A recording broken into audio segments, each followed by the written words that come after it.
Now, when we choose to forgive, what happens is we let go of the anger that we're holding on to that really causes us pain.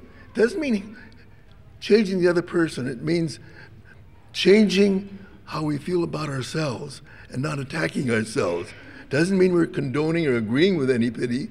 It means we're no longer going to be put in prison by our own thoughts. And one of the best ways to talk about forgiveness, in a way, is not to talk about it at all, really, but it's to see living examples of it. And that teaches us more about forgiveness than thousands of pages of words. Our first hero today has been a public figure most of his life and is now our beloved senior senator in the United States Senate. We all know Senator Daniel Inouye is larger than life, his public face, yeah? But that's not the point of today's Forgiveness Hero Award. That's not why we're honoring him. This award is for something very personal, something even the senator himself is too modest to talk much about. His courageous stand against racism during and after World War II. Young Daniel Inouye joined the 442nd Regiment Combat Team right after Pearl Harbor. He fearlessly confronted the Germans, and also the Japanese troops were sent to man the machine guns in Italy. But also, he not only faced that down, but he faced down the American prejudice against the American Japanese at the time. He volunteered for the most difficult assignments, some of them virtual suicide missions, in order to rescue others. Many of his friends did not return from Europe and the war. The 442nd was at first regarded with great suspicion because they were Japanese Americans, but they excelled in combat and became the most decorated unit in United States military history. They forgave those who treated them unfairly. And Daniel Inouye literally gave his right arm for his country. After the war, the struggle changed. Some in Hawaii still resented the Japanese, and the most visible were young leaders like Daniel Inouye. His courage under this new kind of fire was also exemplary, despite the welcome home signs saying, here in Hawaii, no Japs allowed. Here's a few words from Senator Inouye speaking recently from his offices in Washington, D.C. about his arrival in the Senate. On the day I was sworn in as a senator, I happened to be having lunch with Mike Mansfield, the majority leader, and so the majority leader says, Dan, it's your call. It's the president. And that's John Fitzgerald Kennedy on the line. He says, congratulations, Senator. I gather your father's in the city. Why don't you bring him around? Right after lunch, we went there. And it was, I think, something that really shook him up because after it was over, he says, well, I'm ready to die. I've seen the president. I've seen my son become a senator. That's good enough.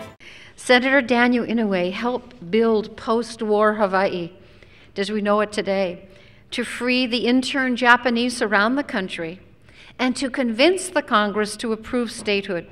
In 2000, he received a much-delayed honor from President Clinton, the nation's highest sign of respect, the Congressional Medal of Honor. Now all people in Hawaii honor this son of our shores for his personal courage and his life of forgiveness. Without forgiveness, he would not have been able to achieve, or to lead, or to overcome. He makes us proud of our past and hopeful for our future. And to accept the Hero of Forgiveness Award on behalf of Senator Daniel Inouye is his Chief of Staff, someone close to the Senator for 20 years, Jennifer Sabas. You know, as they said, I've had the honor of working for Senator Inouye in Washington and Honolulu for the last 20 years. But there still is definitely the wow factor about this man and the generation that he represents. So on his behalf, I'm honored to accept this award. He asked me, which is very appropriate for him, to share one story that he feels is most appropriate in receiving this award today. And it, of course, has to do with the 442nd. When the 442nd was first formed, it was made up of 2 units of Japanese Americans, those from Hawaii and those from the mainland, who at the time were most affectionately referred to as kotonks.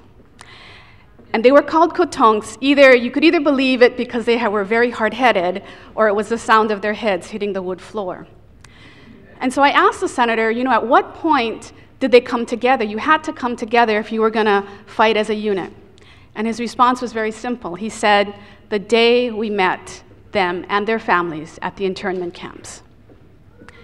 And he would reflect, not only during the war, but after the war, as to whether he would have had the depth of forgiveness to volunteer from behind the barbed wire. And he says very honestly that he doesn't know. But he did know right at that moment that he was going to protect with his life his mainland brothers who had the guts to do what he was not sure that he could have done. And it made at that moment the fight for loyalty, to demonstrate loyalty to this nation, all the more important.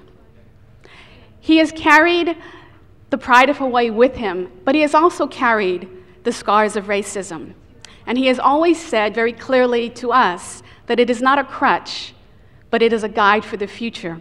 And as a result of that, he has done many, many things to carry that guide forward. The 3 that I just want to cite very quickly is his fight for Native Americans. He is probably the most beloved chairman of the Native American Committee in the Congress. Very interestingly enough, he was named to the committee. He is the only senator to ever be named to that committee without a Native American population or reservations. Because at the time, Native Hawaiians were very slowly getting into that area, but they were not there. And very fittingly, the leader asked him to take that position because nobody else would take it. Not a senator with Indian reservations would take it. And so the leader looked at him and said, you know what? You kind of look like them, so maybe you should take it. And that was the beginning of almost 20-year tenure.